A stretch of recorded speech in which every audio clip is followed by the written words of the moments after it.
Hi, everyone.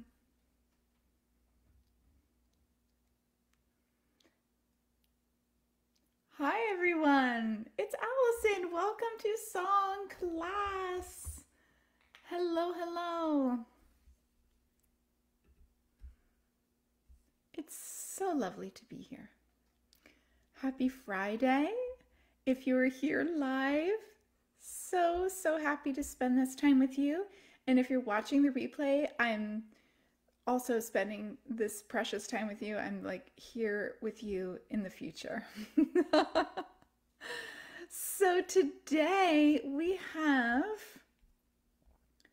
an incredible song to look at. I'm putting the link to the score in the chat. Okay. Um, this is a remarkable song. And I want to just double check that if you are here that you can hear me and see me okay. I can't promise anything, but I am here with you to talk about the content of this very wonderful song, the Quia, ergo femina. So oh my gosh, my translation is not here. Let me just pull that up. So, my friends, we have a brief song, and it is my intention today in class that we are able. Hi, is it Chaslin? Am I saying that correctly? Please let me know. So today it is my aim that we are going to actually sing through this whole piece. We're going to take it apart a little bit and then we're going to put it all back together. Because what I want to do is also practice, integrating some of these deeper concepts that we're going to explore today. And it is always, always, always my aim to empower you to make choices, intentional choices that you can bring to your own performance or experience of these songs, okay? So here we have the Quia ergo femina, this antiphon by Hildegard. And if I am going to avoid the antiphon spiel, but this antiphon is fairly brief. Certainly as far as Hildegard's go, this is sort of right in the middle in terms of length. And it's in this one of her favorite modes, the Phrygian mode, which really gives it this remarkable color and this sort of sound world where we are just all of a sudden in a place. So the mode is going to play a big role. Whenever we pick up a song, we're going to hear and feel and sense ourselves in this space of the mode.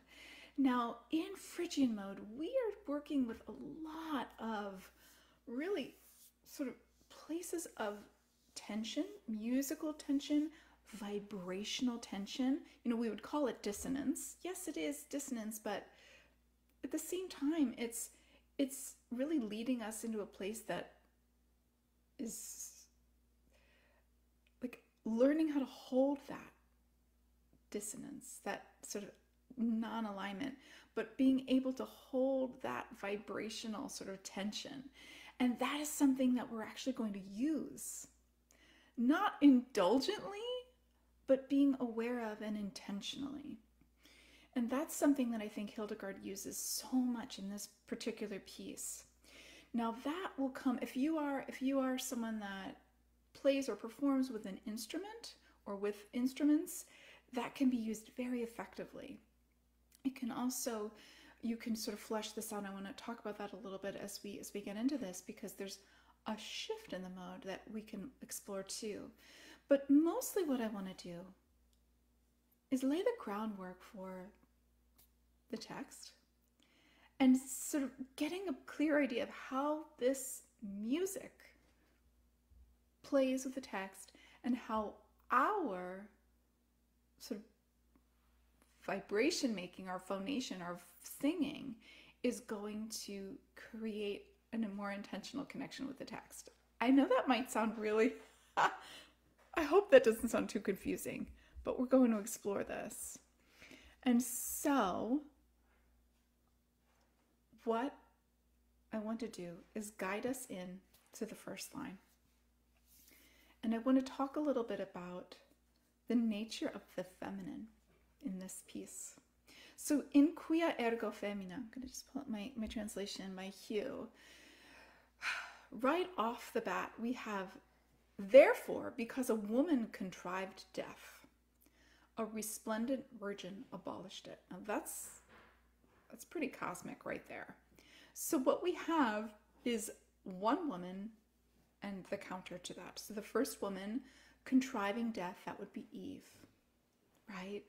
And here we don't have 4 years to get into the theology of this, but we're talking specifically in this moment. She's comparing Eve as the catalyst for really this devastating chapter for women in this time of the fall and all that followed.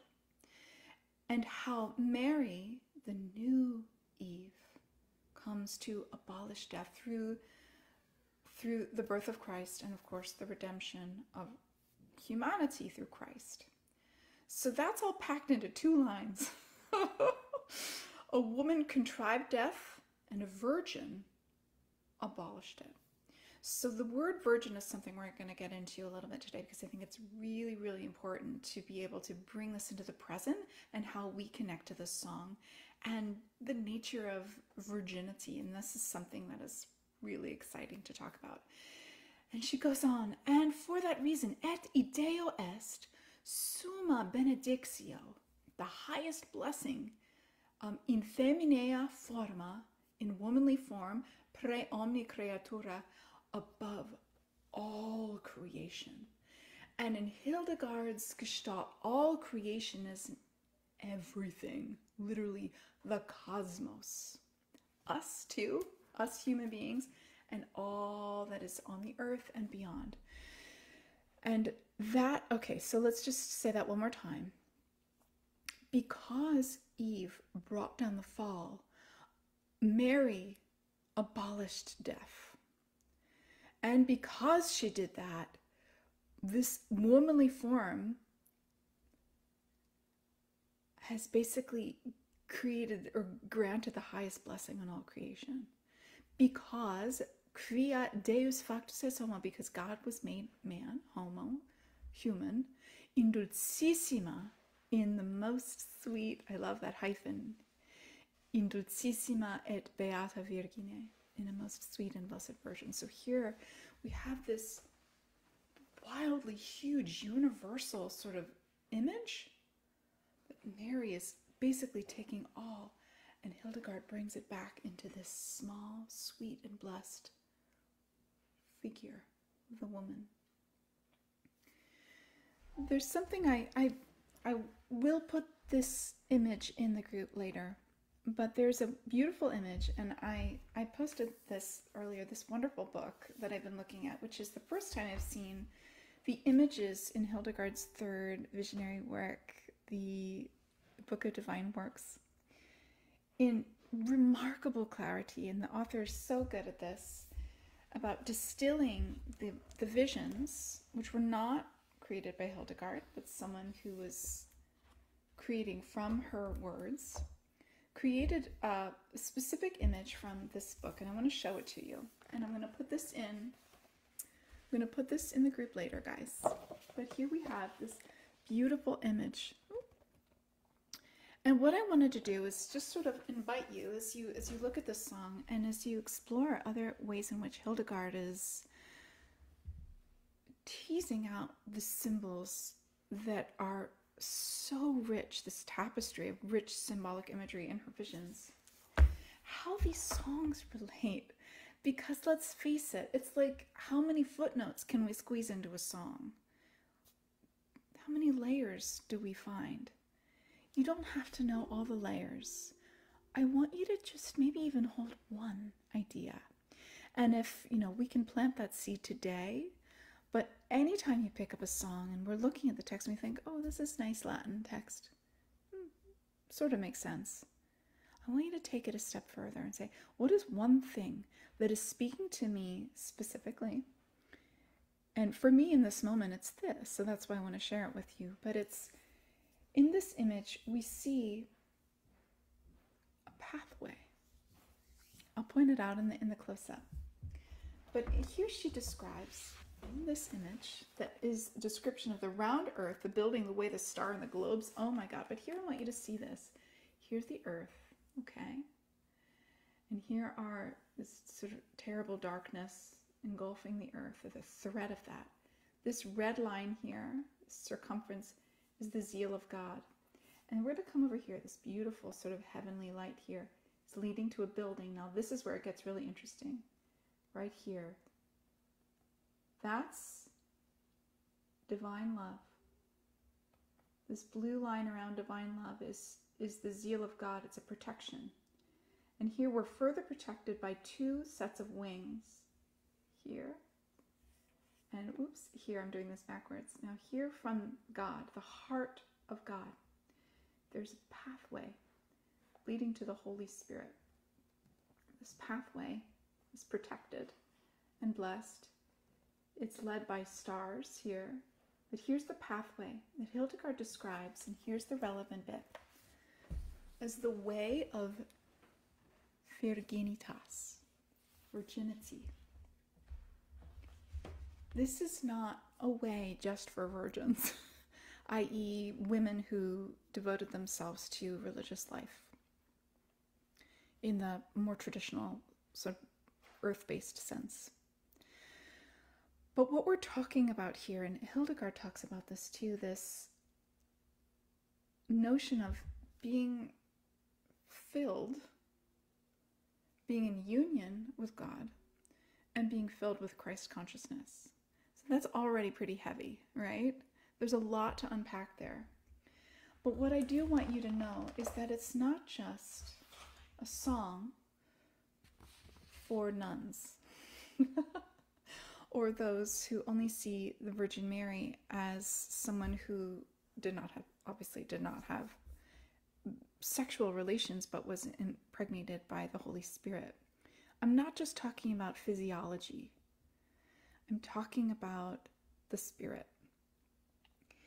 And here we have this beautiful way to know how we can also be in union with God and inspired by, I regret using this word, implanted by, and leading towards the Holy Spirit. And that's really what we're looking at here. How can we embody that in our singing? It's actually simple. It's simple. And we're going to start doing that. And the simple way is to have an intention and to foster that as you raise your voice.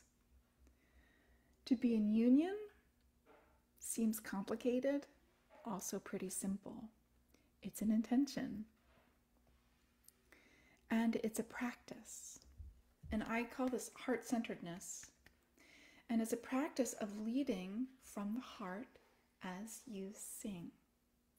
As you physically make sound with your instrument, and as your mind comes into quiet, centered awareness of your intention.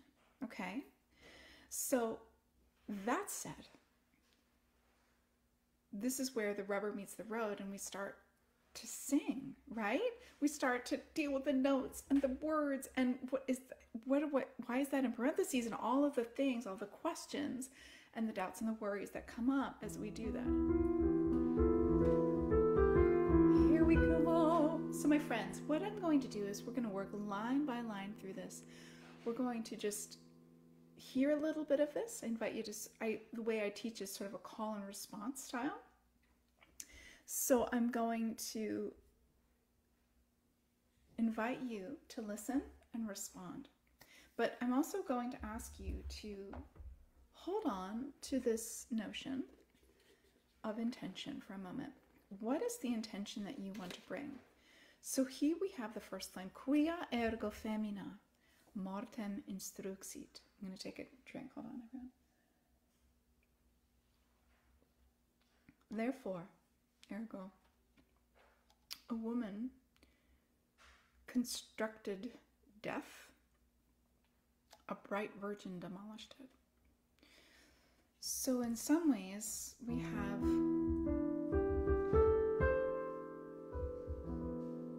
already, we're just swimming in dissonance. And I want to hold that space. I want to hold space to understand what's really going on here. Hildegard's, very complicated relationship with Eve, or maybe it's not so complicated, is very apparent in this first line. That Eve was a tragedy. I want to hold space for that too. And know that what comes through is going to evolve and explore that. So have a listen. I'm gonna sing through the first two words, and then we'll repeat. Quia ergo. Let's try, everybody. Quia ergo.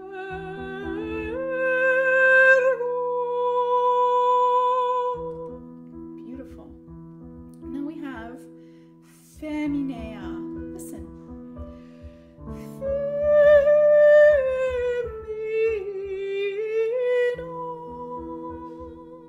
You try. Ready?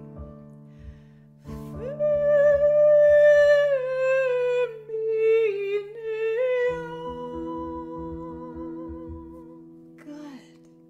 Let's put that together. The first three words. Tutti. Quia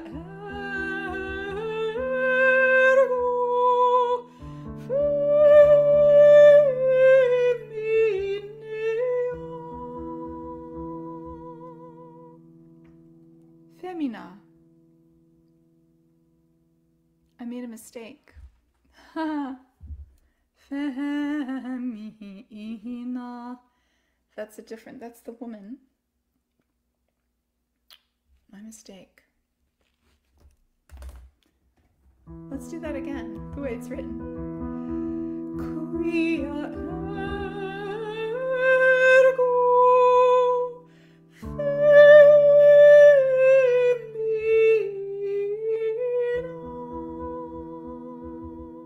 love that, and I'm going to remember that when we get to line 4.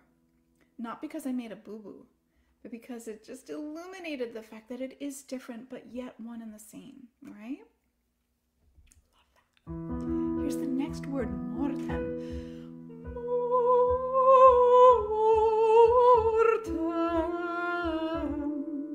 Let's try that, everybody.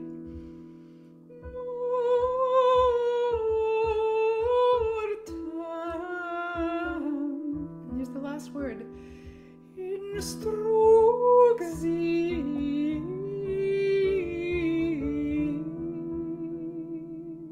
Beautiful. Let's do the last two words together. Mortem instruxit.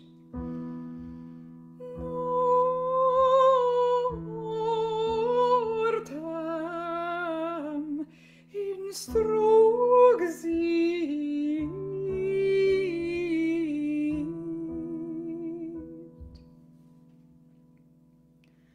Friends, let's put that whole first line together. Already, I don't know, my gears are turning. I'm going to come back here to the heart. And this time, knowing this is just the way my creative mind is working, to be able to hold this space for this moment, the feelings, all that is regarding Eve, and the fall of woman, and taking the fall for all humankind, to be able to hold space for that and create the music as I go. Co-create, I should say. Here we go, ready? Quia ergo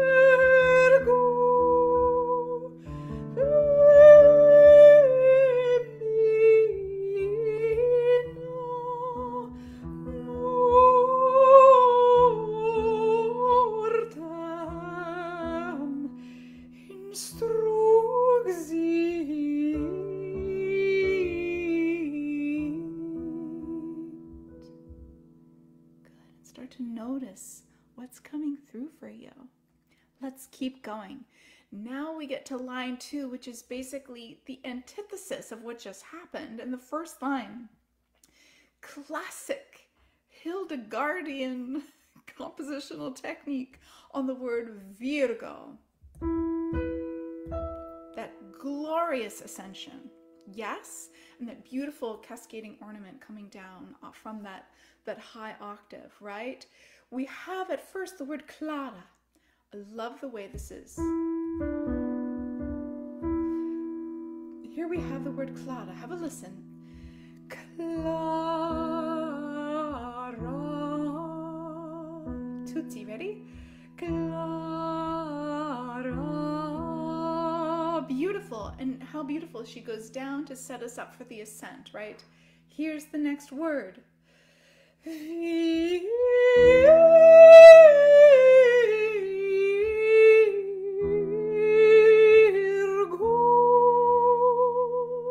How beautiful the way she snakes in there, right? Before we really get to the final consonant. Let's try that all together. Here we go, ready?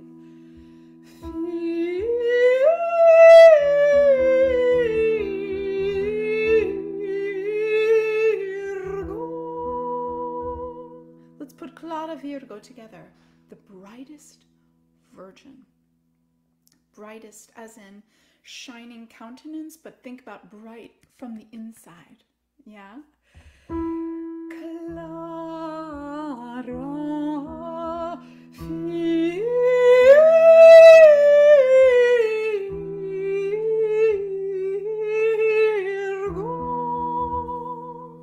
Let's keep going. And the next word.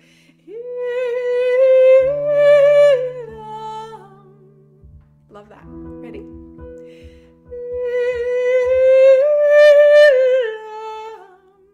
Good. And here's the last word.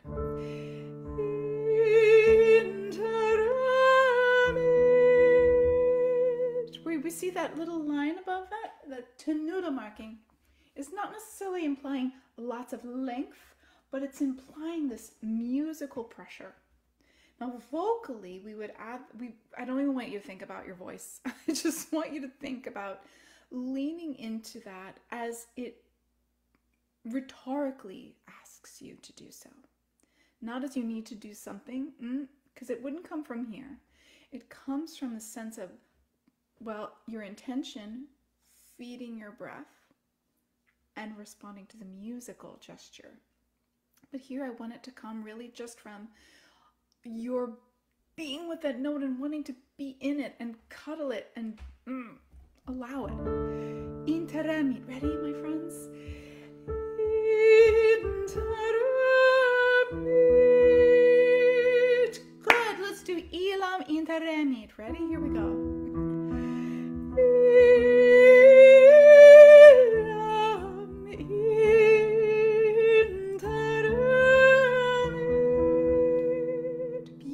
Let's try all of line 2. Clara Virgo, ilam interemit, right? A resplendent virgin, a clear, bright virgin, demolished it. Here we go. Ready, my friends? Clara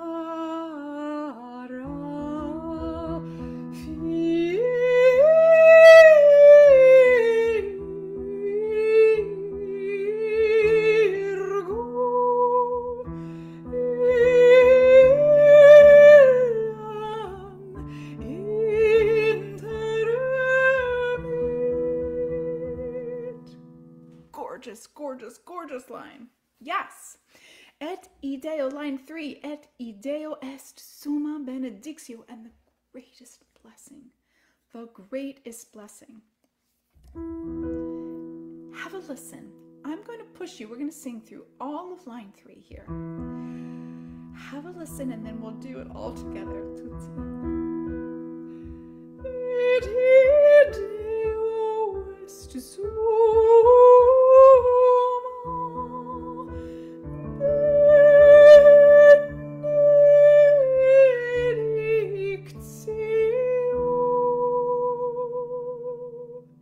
She's sort of flirting with this. Here here we go. Let's try it, everyone together. Line 3. Ite Deo est sumo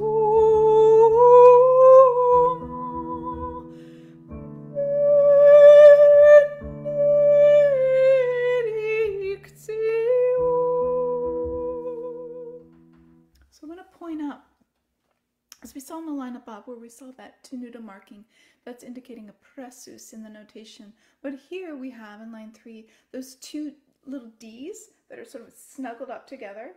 So what we have here is what's called an apostrophe. And that is another musical gesture where we just sort of lean in. And yes, re-articulate and hold space. I said that before, right? Holding space. Let's try that one more time. So you can, when you get there, you know exactly what's happening. Et ideo est summa benedictio. Here we go. Et ideo est summa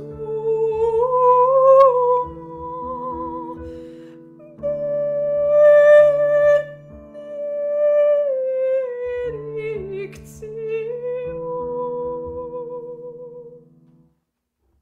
It adds a really special quality to this ephemeral moment.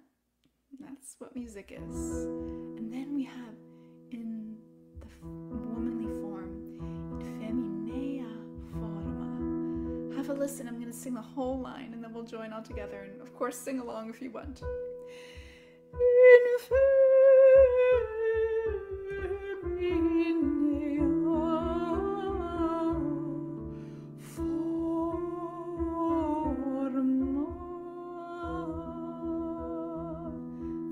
meandering line. Let's try it all together. In feminea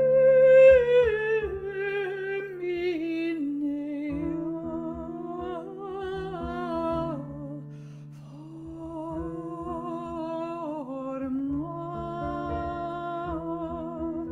Oh my gosh, you caught me thinking, where do I change the chord there? Let's try that one more time for my sake. In feminea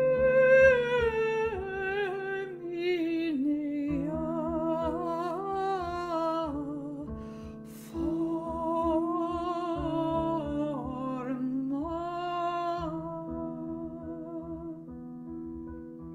Line 5. Have a listen.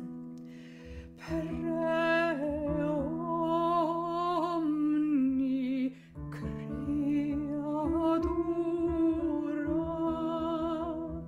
She's sort of flirting on that E on the final and going up to the minor second and down to the D and up and down and up and down and bringing us all around that one line. Ooh, that's so tense. Of all creation. It's funny, we think, of all creation, but we're really holding that. It's so contained. It's so limited. What? That's cool. Line 5, here we go. Ready, my friends? Per omni creatura.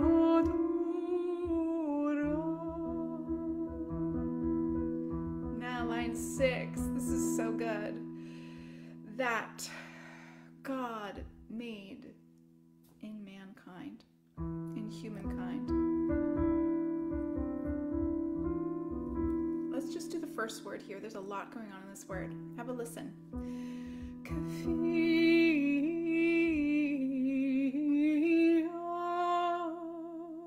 Let's try this all together, that word. Ready? Quia.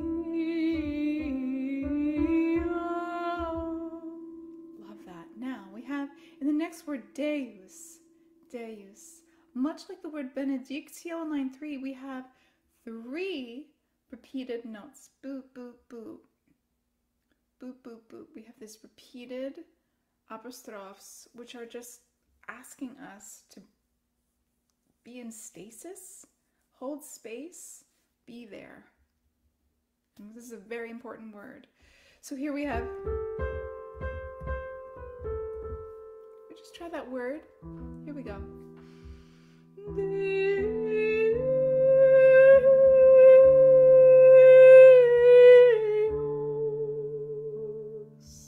Love that. One more time.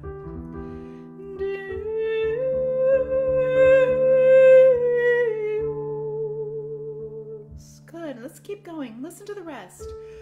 Factus est homo.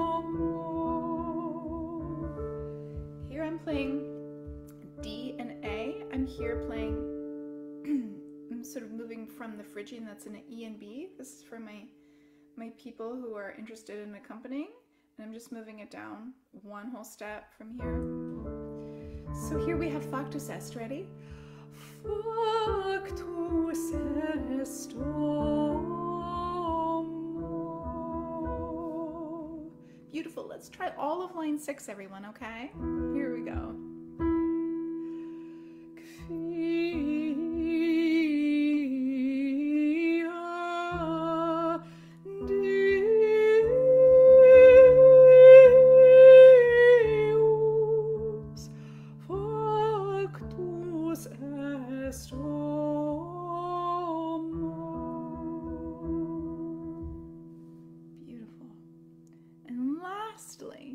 Line 7, indulcissima et beata Virgine, the most sweet and blessed Virgin.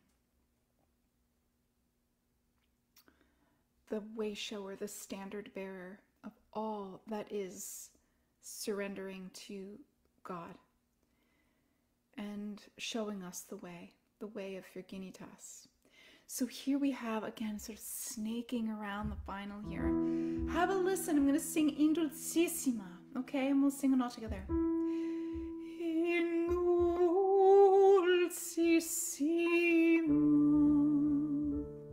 Just a little savory moment. Ready?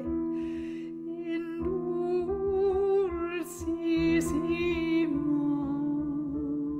And then we have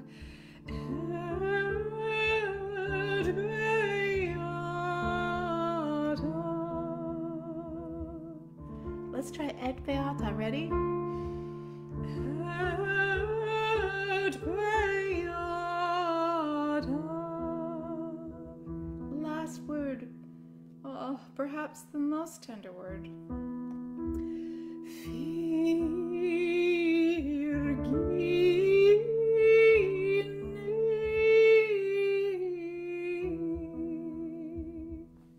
Ready, everybody? Let's do that again.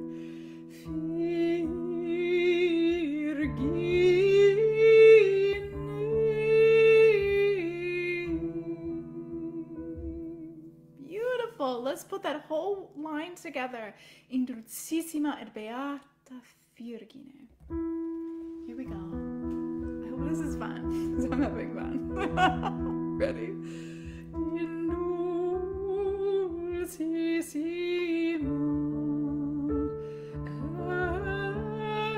et beata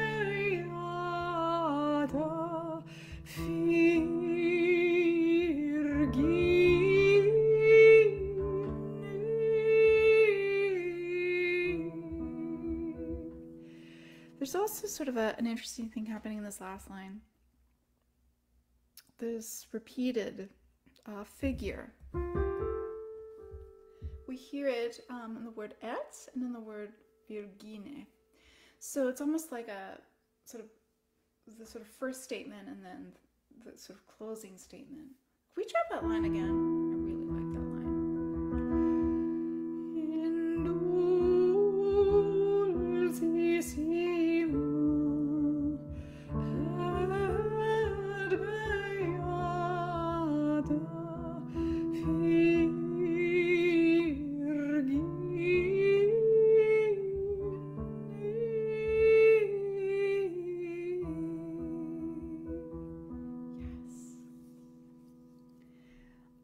I want to go to the beginning, and I want to ask you, I'm just going to check and see if there's any comments. Oh, hi! Hold on.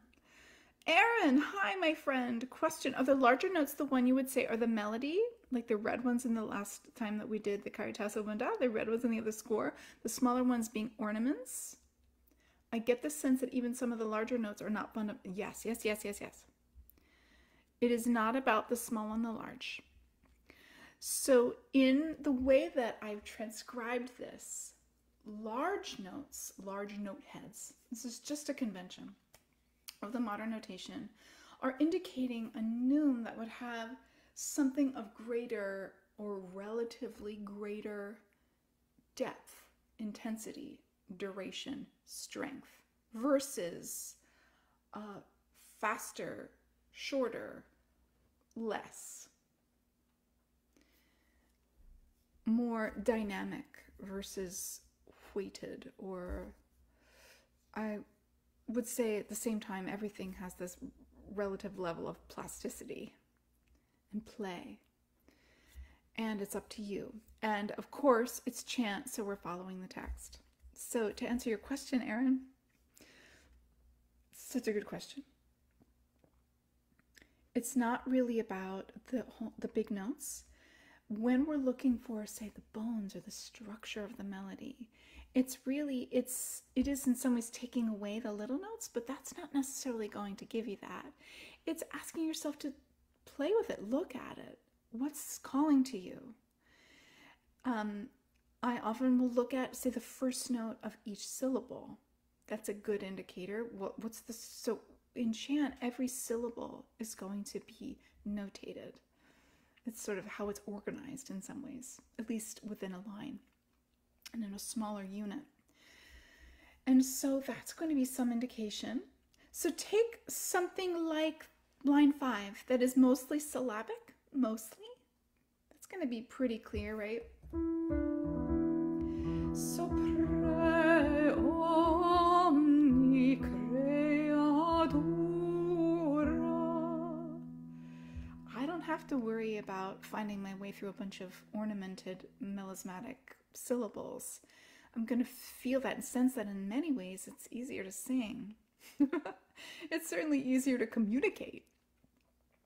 So when now, my friends, is we're going to go back to the beginning and we have these longer lines with all of this more florid ornamentation, this beautiful decoration. How are we going to bring our voice to the words? Through our presence and intention. And there's a lot more to it, but that's the most simple and elegant way I want to invite you into it. It's an invitation. Quia, ergo, femina,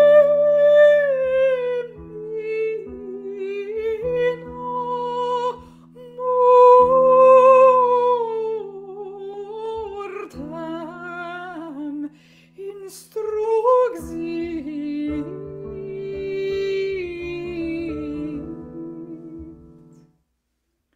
Is that angry? Is that wailing? Is that devastated? Is that calm? Is that knowing? Is that reclaiming? I don't know. It can be any of those things. It's up to you. But what we're doing is seeding that into the way we sing, the way we say the words, and the way we show up. So, I want you to take a moment. I want you to be able to just come into the space where you can create your own way. And we're going to sing through this whole piece and really sort of keep learning and keep communing with Hildegard and with one another so that we can discover what's inside. Okay, good. Thanks, Erin. Okay, my friends, here we go. We're going to go through the end. We're going to go all the way to the end. So I'm going to ask you to just come into the heart, take a moment, settle your breath.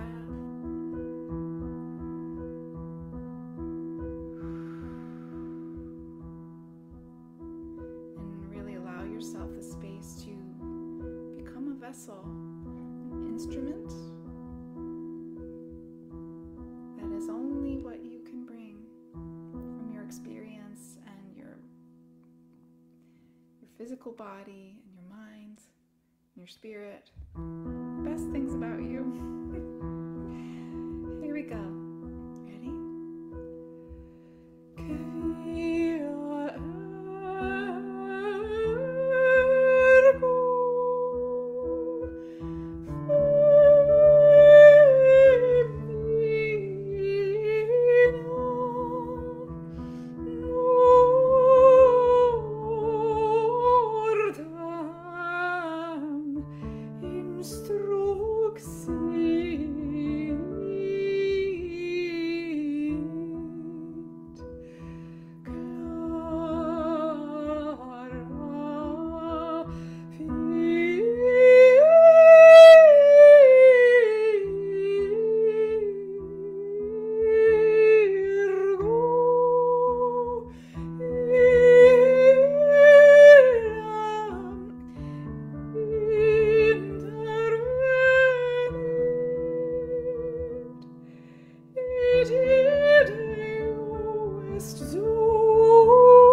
No mistake, everyone. Line 4.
So many wondrous things to excavate in a humble antiphon. And ways, my friend, that I want to empower you to go into the heart of the piece through your own. That's pretty cool. I'm going to post this gorgeous, gorgeous illumination in the group. I'm also going to invite you to come work with me and come and sing with me. And there's so many cool things happening this fall. Today is the last day to become a founding member in the Sacred Voice School, which is the voice program I'm leading in September, starting on the 13th. It's gorgeous. And today, if you just send me a DM if you're interested, and I will get you the information. I'm offering the lowest price on this program and amazing extra goodies and ways in which we can work together and shower you with love. I will do that anyway, but it is a really important time to get in touch if that's something you're interested in. In the meantime,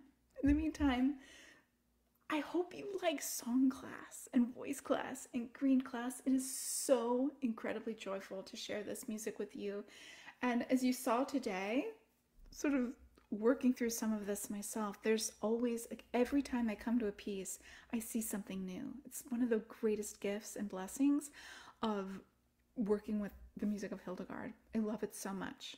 It's literally like being at the playground for me. So, oh my gosh, everybody, thank you so much. And I will see you next week in class, to be determined. And I hope you have a beautiful day. So thank you so much. Bye.